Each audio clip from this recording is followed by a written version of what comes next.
हमारे 2 chapter complete हो चुके थे। आज हम चैप्टर 3 स्टार्ट करेंगे। चैप्टर 3 देखिए, हमारे चैप्टर कौन सा स्टार्ट करेंगे? चैप्टर 3 का नाम जो है वो है गोदो हनम। वो क्या है बच्चों? गोदो हनम। ठीक है बच्चों, देखिए इसके बारे में पहले मैं आपको थोड़ा सा बता देती हूँ। बच्चों देखिए, ये जो चैप्टर है, ये चैप्टर किस पे बेस है?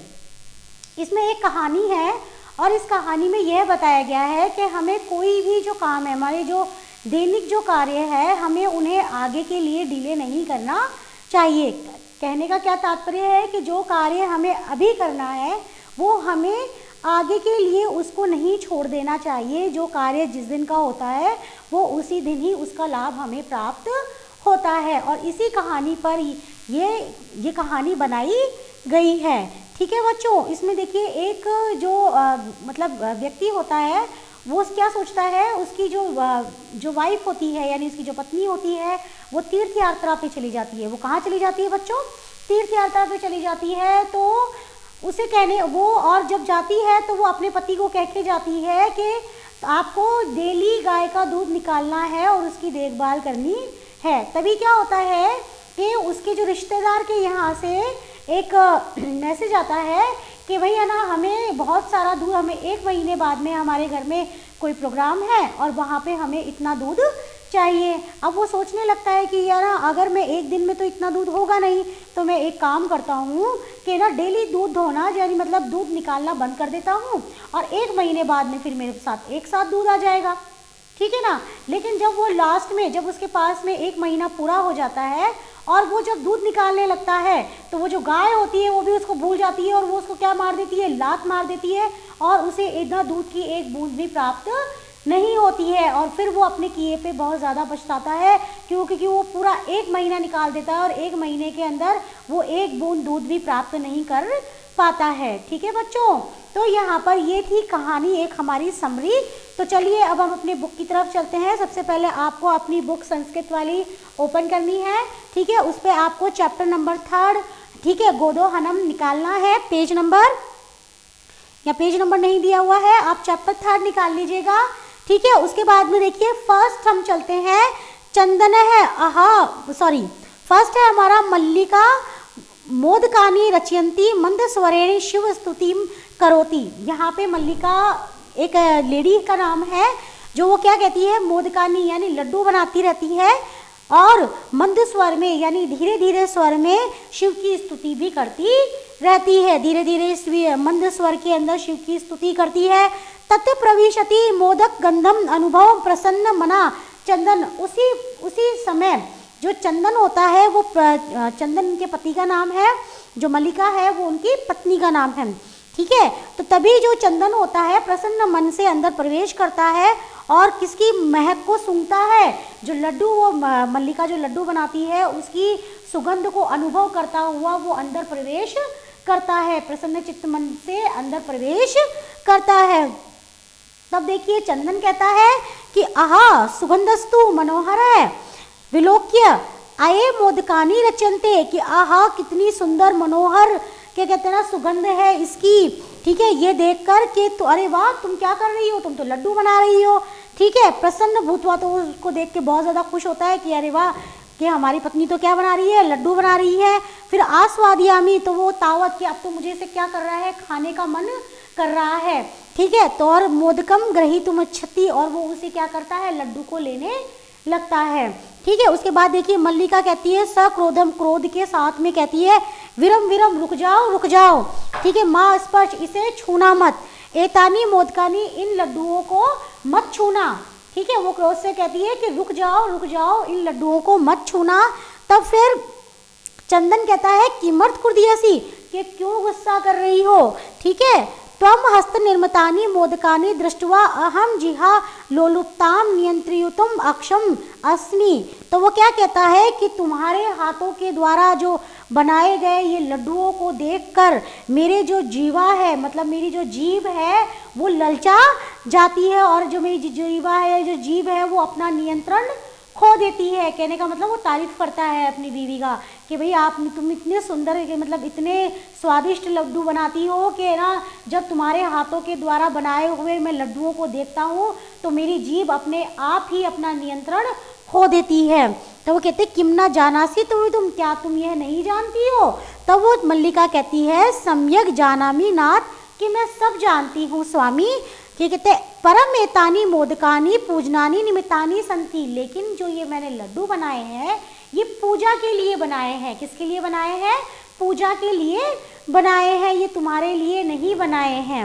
उसके बाद में देखिए फिर वो कहती है, यहाँ पे आइए, फिर उससे कहती है, चंदन कहता है त्रही, अच्छा शीघ्र में पूजनम समापदय प्रसादम च देही, तो फिर जल्दी जल्दी तुम पूजा को समाप्त कर दो, जल्दी जल्दी पूजा कर दो और मुझे प्रसाद दे दो।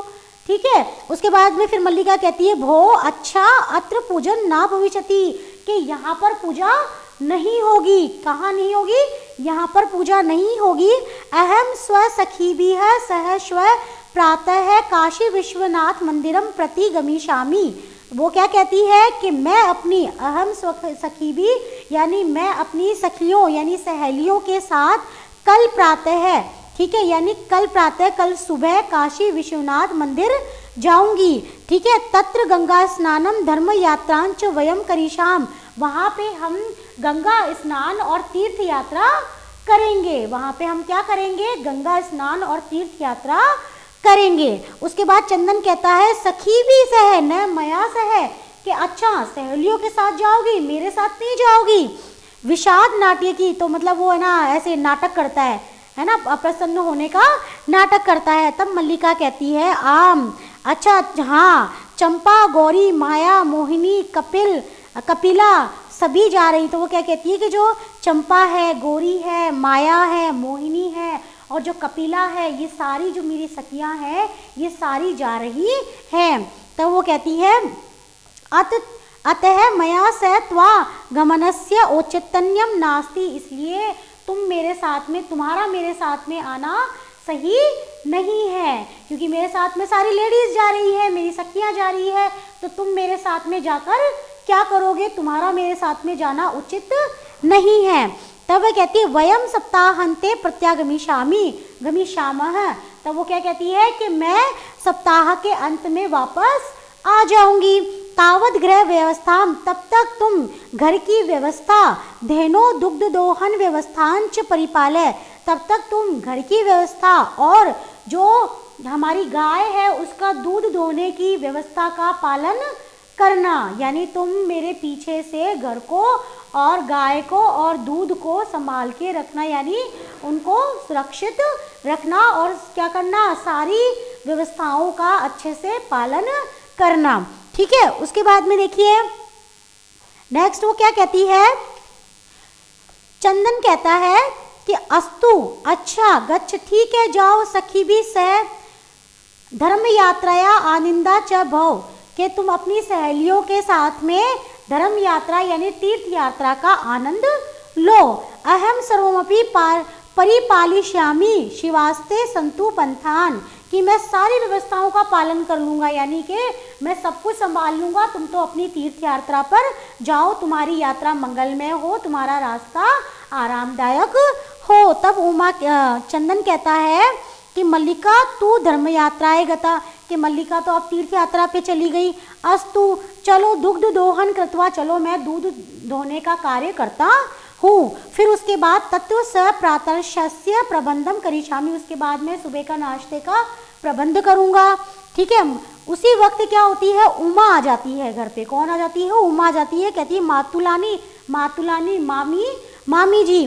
चंदन कहता है उमे है तुम मातुल, के अरे उमा मैं तुम्हारा मामा हूँ। तो मातुलानी तू गंगा स्नानार्थ काशी गत्वा अस्ति, कि तुम्हारी जो मामी है वो तो काशी स्नान के लिए, गंगा स्नान के लिए काशी चली गई है। यह कहकर कित ते प्रिय करवाणी, के बोलो कि तुम्हें क्या काम है, मैं क्या कर सकता हूँ। तब फिर वो कहती है, उमा कहती है मातुल पितामह कथयति, कि मामा जी मेरे दादाजी ने कहा है मासांतरम असम ग्रह महोत्सव भविष्यति, कि महीने के अंत में यानी अगले महीने में हमारे घर पे बहुत बड़ा उत्सव है, बहुत बड़ा त्योहार है। ठीक है।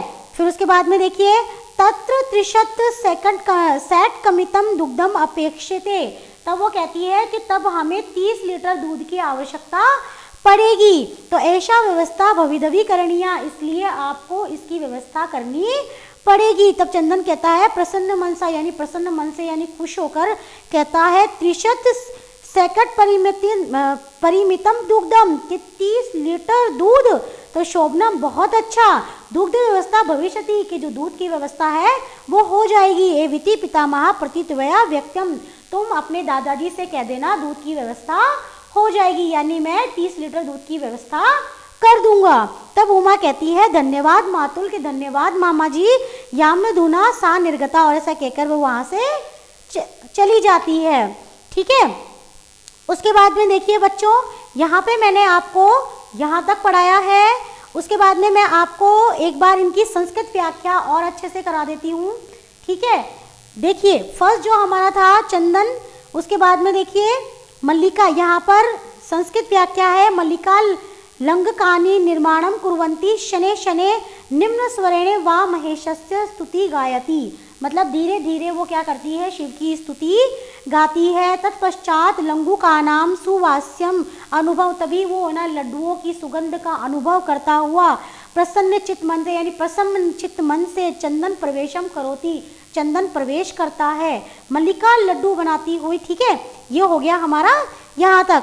उसके बाद में देखिए बच्चों, नेक्स्ट जो है पीछे यहाँ पे आपको संस्कृत की जो व्याख्या है वो इसके नीचे आपको हर एक हिंदी अनुवाद के नीचे दी हुई है, तो आप इसको अच्छे से पढ़ लीजिएगा। हिंदी मैंने आपको यहाँ तक समझा दी है। ठीक है, अब आपको होमवर्क में क्या करना है, होमवर्क में आपको इसका हिंदी अनुवाद और संस्कृत अनुवाद दोनों करके लाने हैं। आपको अपनी नोटबुक में हिंदी अनुवाद और संस्कृत अनुवाद दोनों करने हैं, जहाँ तक मैंने आपको पढ़ा दिया है। हिंदी अनुवाद मैंने आपको करा दिया है, संस्कृत अनुवाद मैंने आपको बता दिया है कि यहाँ पर संस्कृत अनुवाद जो आपका हिंदी अनुवाद है उसके नीचे आपका संस्कृत अनुवाद दिया हुआ है। और इसमें आप सबसे पहले आपको पता है कि आप पहले संदर्भ लिखेंगे, यानी पहले आप अपनी कविता अपनी कहानी के बारे में लिखेंगे कि कहानी कहाँ से ली गई है, इसकी रचयिता कौन है। उसके बाद में आप प्रसंग लिखेंगे जिसके बारे में उसकी स्मॉल समरी होगी, और फिर उसके बाद में आप व्याख्या करना स्टार्ट करेंगे। जब आप पहले हिंदी की व्याख्या कर लेंगे, नेक्स्ट आप संस्कृत की व्याख्या करेंगे। ठीक है बच्चों, तो आज हम यहीं तक पढ़ेंगे, आगे का जो है वो मैं आपको नेक्स्ट वीडियो में पढ़ाऊंगी। ओके बच्चों, have a nice day, thank you.